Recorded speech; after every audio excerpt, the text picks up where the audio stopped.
my channel. If you visited my channel before, you know that I love doing things in front of you guys for the first time. So today was my first time attempting to make dinner rolls, and I can say clearly it was a success. That's right. So to continue with the theme of baking for the holidays, I decided to go ahead and show you guys ahead of time how to make these delicious rolls. I say delicious because normally everything that I bake is delicious. So follow along today as I show you step by step on how to prepare your own dinner rolls for Thanksgiving and Christmas. The ingredients that you'll need for this recipe, you'll need all-purpose unbleached flour, salt, sugar, instant yeast, melted butter, and milk. The gadgets that you'll need for this recipe, you'll need a stand mixer with a paddle attachment and a dough hook. You'll need a pastry brush and a 9 by 13 baking dish. So the first step in preparing your dinner rolls, you want to make sure that your milk is exactly at 110 degrees Fahrenheit. And it looks like this one is, okay? And this is one of the gadgets I forgot to tell you we're going to need in order to prepare this recipe. So to our warm milk, we are going to add our instant yeast and half of our sugar. And we're going to mix this together and set it aside for about 5 to 7 minutes, just until you see that the yeast is starting to activate and bloom. There we go. So we'll mix that together just like that, and we'll set it aside. If you look closely, you see that our yeast is starting to activate. See the little bubbles? That lets you know that your yeast is good and the warm milk is doing its job.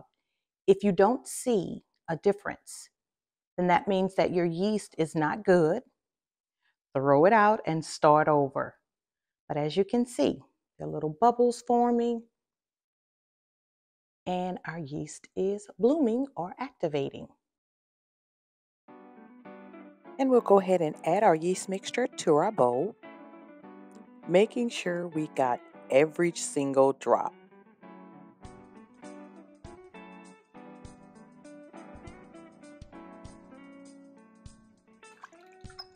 And we are going to add our butter, our melted butter, our 5 tablespoons of melted butter,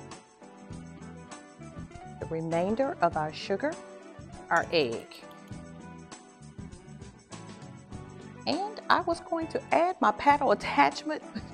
I'm not going to use this. I've already got a fork right here. Let's just mix that around just a little bit.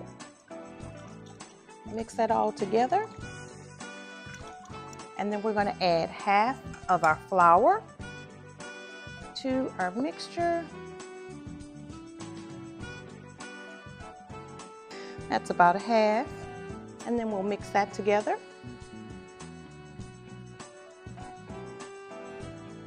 Then I'm going to add our salt to the remainder of our flour. Stir that around a little. Probably should have had another fork. And then we will add this to our mixture and add our dough hook.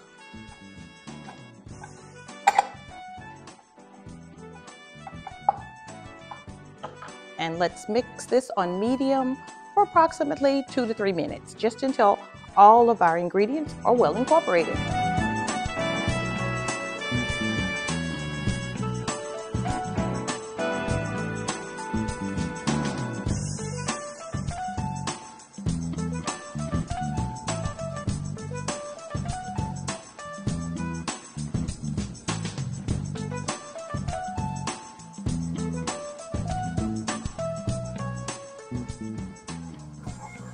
And I'm going to stop my mixture and scrape down my bowl so that all of my flour be incorporated into my mixture.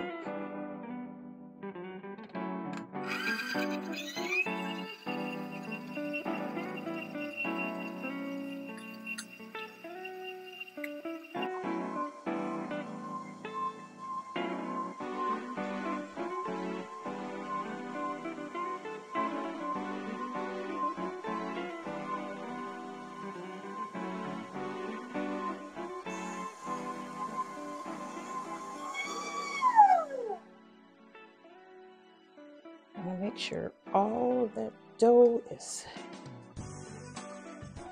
incorporated. So I find that when I use my larger KitchenAid mixer and I'm mixing a small batch, whether it's a small cake or whatever, I have to make sure, I have to scrape down this bowl a lot because sometimes all of the mixture just doesn't get incorporated. But I have a solution for that. I have a solution for that coming soon.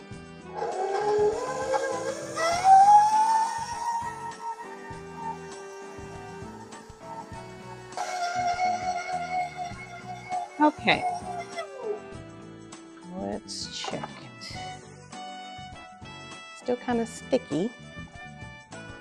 It's not really bouncing back.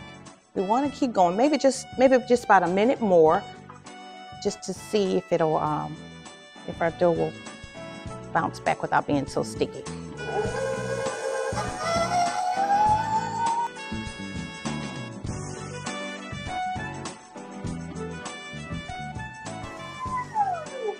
Okay, I think that's good enough. And I'm gonna go ahead and prepare my little surface here. Just not a lot of flour, just a little, just a little. There we go.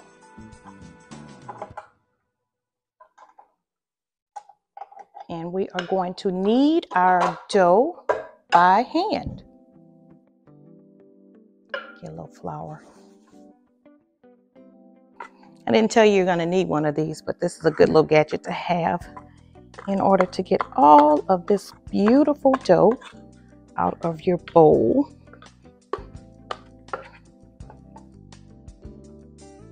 Okay, and now we are going to knead our dough just a little. Get some flour on our hands.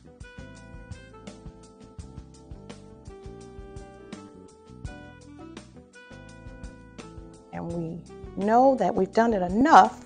Now we're going to perform the window pane test. Just pull out some of our dough. We can see through it without it breaking apart. That lets us know that it's ready. And now I am going to add our dough to this mixing bowl that I've already oiled. And we are going to let this dough rise for approximately 2 hours until it has doubled in size. If it's cold in your house, it may take longer. I have a proofing setting on my oven, which is about 100 degrees Fahrenheit. So I'm going to cover this with a towel, and we are going to allow our dough to proof in our proofing oven for approximately 1 to 2 hours. And while we're waiting on our dough to rise, you can go ahead and take the time to butter your 9x13 pan. Okay, so it's been exactly 2 hours, and that means that our dough, yep, should have doubled in size. Oh my goodness, it's beautiful. Oh my goodness, it has doubled in size. So let's go ahead and turn this out, and we don't necessarily need to flour the surface again. So we're going to turn this out. That is beautiful. Now we're going to flatten it out just a little bit, and out of this dough we should get exactly 16 dinner rolls. So I'm going to take my bench scraper and I'm going to cut this dough in half and then cut it again, and then we're going to cut this into 16 equal little pieces. So we want 4 out of each one. I'm so nervous because, guys, I didn't say this earlier, but I've never made dinner rolls before. This is my first time. I've made brioche. If you've watched my channel before, you've seen me tackle brioche, which is probably a little bit more tedious than this particular recipe, but still in all, I get nervous doing things in front of you guys for the first time. So, am I cutting this right? 1, 2, 3. Am I cutting this right? I just got nervous all of a sudden talking to you guys. So, I don't know why I just got nervous, because oh my goodness, we're only supposed to cut this into 16 pieces. Okay. So I cut it in half, right? And then we're going to, okay, yeah, there we go, right? Okay. Okay. I'm not great at math. Let's see what we got here. So we got 1, 2, 3, 4, 5, 6, 7, 8, 9. Yeah, that's 16. Okay. Okay. And what we're going to do now is we are going to, oh my gosh, I got confused because this looks like it's more than 16, but it'll all come together. So we're going to separate our little dough pieces and we're going to fold it over. If I didn't say this before, this is my first time doing dinner rolls. Okay, I'm going to take it in our hand like this, and then we're going to put, yeah, these two, the okay fingers together, and we're going to roll it into a little ball, and we're going to place it into our buttered pan. There we go. Let's keep going.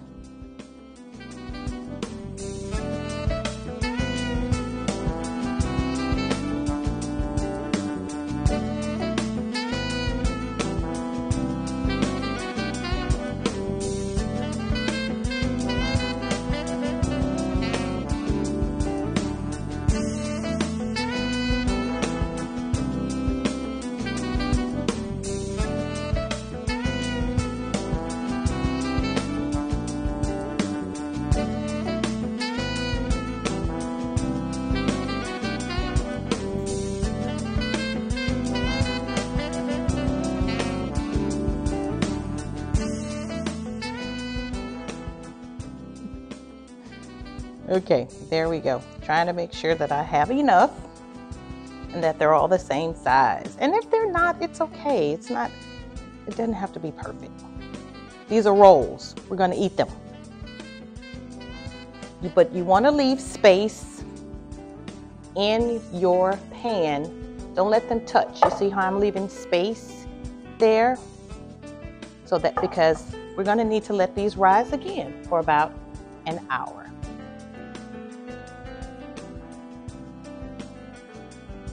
There we go. And I am going to place these back in my 100-degree Fahrenheit oven for an hour, I believe. Yeah.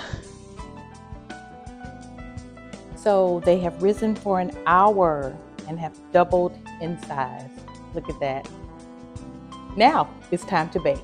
So we will place these in a preheated 350-degree oven for 20 minutes. I'm so excited. I'm so excited. I'm always excited about what I bake. So let's get these in the oven, guys. Oh my goodness. They look delicious and they smell delicious. So I'm going to top these with a little melted butter. Let them cool for about 5 minutes. And guys, you know what's coming up next. So let's go ahead and top these with some butter.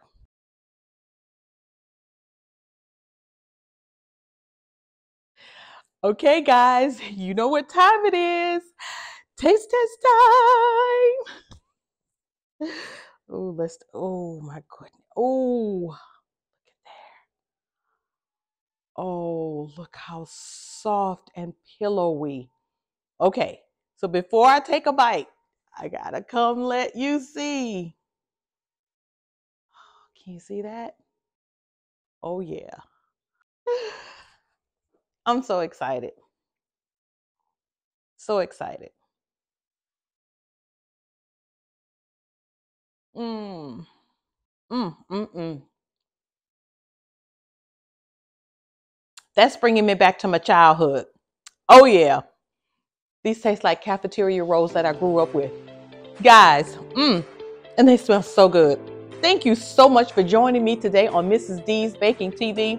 Guys, stretch yourself. Make your own dinner rolls. Don't forget to thumbs up this video, like, share, subscribe, but most of all, guys, bake. I am a beginning baker. A beginning baker, guys. I grab these recipes, I may look at a tutorial online, and then I jump right in. That's why sometimes you see me, I'm a little frazzled, a little nervous, because I'm like, can I do this? Can I do this? Guys, stretch your baking muscles. Stretch them. Try this recipe, okay? Thank you so much for watching. Like I said, don't forget to thumbs up this video, Like, share, subscribe, and bake with your family. Be blessed. Bye.